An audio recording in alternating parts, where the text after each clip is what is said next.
in a few games ago, you got Vogel claiming that beating the Detroit Pistons by like what 4 points is going to be the turning point for this season. And they go out and lose against the Knicks, and they go out and lose against the Sacramento Kings in triple overtime. Triple overtime against the Sacramento Kings, missing 2 starters, Raquan Holmes and Harrison Barnes. But this team's in good shape, or it's not the regular season yet. It's just the preseason. We are 20 games in, and this team is below 500. 20 games in, below 500, and they're struggling to beat bad teams. Well, I can't say they're struggling to beat bad teams. They're not beating bad teams. They are a bad team. Like, they're below 500. They're a bad team. This team's only won 2 games by double digits against the Cleveland Cavaliers and the Houston Rockets. Only 2 games they won by double digits. Everything else either been close or it's been an L. So, yeah, great job, Rob Pelinka, LeBron James, Anthony Davis, for deciding that Russell Westbrook would be a great fit for this roster. He isn't, and I know Westbrook's actually been playing good these last couple of weeks.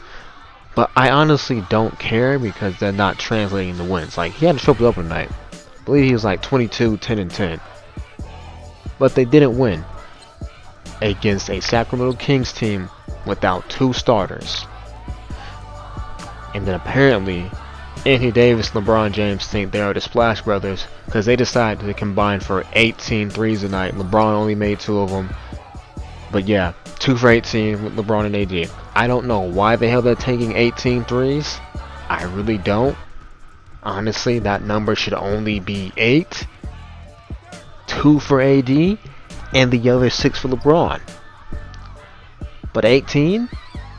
And they're 2 for 18? Yeah, man. The defense is going to love AD and LeBron taking a bunch of threes and missing them all night. They're going to love that.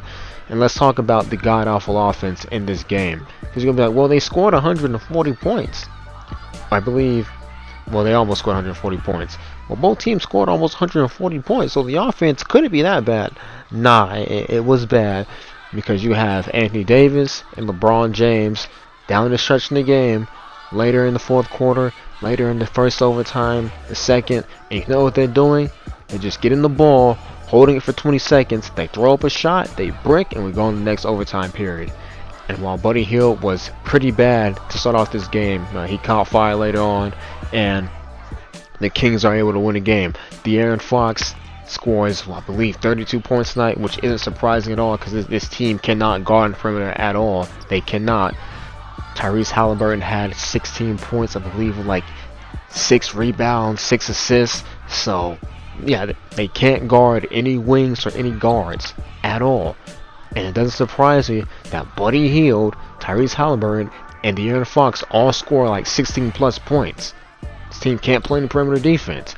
And what they do, being that these other teams know they can't play perimeter defense, all they gotta do is drag AD out the paint, throw up a shot, they make it. If they miss, they get a second chance rebound. They can set up something else to get on offense, or they can put it back up for a layup. Because this team can't rebound either. This team can't rebound well. They can't defend well, and it leads to them losing, these games against bad teams.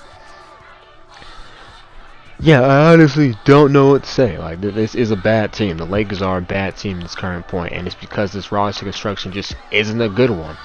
I mean, you had some good stretch of offense when you had LeBron in there with a bunch of shooters, with Wayne, Malik Monk, and they look good, but they can't execute down the stretch because they'll get a 13-point lead, and stretching that 13-point lead out to 15 to 18 and closing the game out, they blow the lead and we end up having a close game. Like, this roster just isn't it. It's not it defensively. It's not it on offense either, because they barely managed to score like 100 plus points on any given night. Like, it's honestly surprising that they scored this many points tonight, especially considering the god-awful start both teams had in the first quarter, or just the first half. The first half was 43-43, and the first quarter was 20-20. So, yeah, teams were just making, players and teams were just making more shots in the second half. But I can't say this is a good offense either, because this team's not a good offense. Like, it's inconsistent. And then to trade away all that defense for offense, and the offense needs to show up consistently on a night-to-night basis. Like, yeah, Malik Monk was great tonight with 20 points, but you know he's more likely to have a stinker in the next game and only have 7.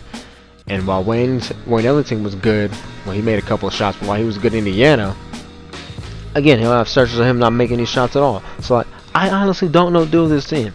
Like, I don't know who you're gonna trade for. Your only trade pieces, of value, of somewhat value, would be THT. But you're not gonna trade Westbrook. You're not trading Anthony Davis. You're not trading LeBron. So I know this team's what I want to do. And you can't say, well, it's just effort, because they've been saying that shit for the last 10 some odd games. Like, this team, man. This team. But we'll see what they do against the Detroit Pistons on Sunday. They better win that game. But with that out the way, ladies and gentlemen, y'all stay safe, and I'm out. These boys fucking suck, man.